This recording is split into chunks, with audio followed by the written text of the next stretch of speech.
mutuncin ki ba mai taɓa ki, kin ci kwaras cikin mata ba kamar ki. In saki kwalliya dan Allah shafa mini jan baki. Soyayya ka a gaskiya ba ta bani illa ba, na ci kwaras ba mai taɓa ki ina a gefen ki. Ni dai ban ga wannan abin da zai sa na farka, kamar tsintsiya zan haɗo kaina da naka.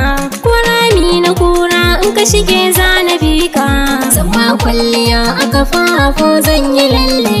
Fuska ta yi kyau da foda na sa maka jan baki.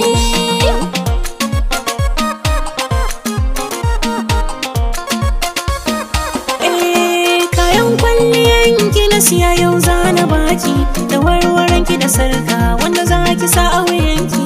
Gani mana dan wanka na zo na gurin ki, ban hannun ki so bai zan sa miki a yatsa ina kallon ki.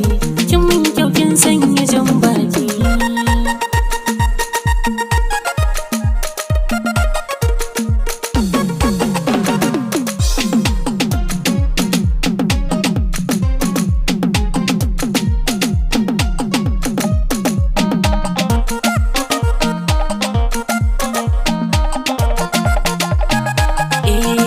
Taka rawa tunda dai yau kin sanya jan baki. Yan mata ba mai taɓa ki ina a gefen ki. Na yi ado da jan baki, rawa zana taka, da sanda da takun sofure zana baka.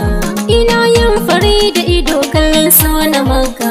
Mai sona ni kai kaɗai zana duba da idona, sannan in sanya maka jan baki.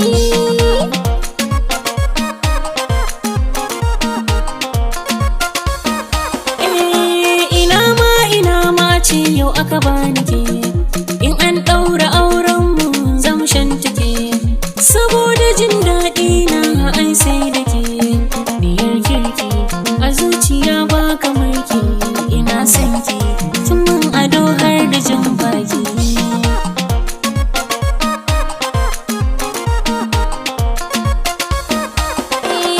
Kullum addu'a nake maka don Allah ya buɗa, don ka biya bukatun ka har ka sai mini hoda. In san maka mai ɗaki na zauna a gida, in Allah ya nufa mu za a gani a kyale. Miyo rayuwa da kai in sanyo maka jan baki. Taka rawa tunda dai yau kin sanya jan baki. Yan mata ba mai taɓa ki ina a gefen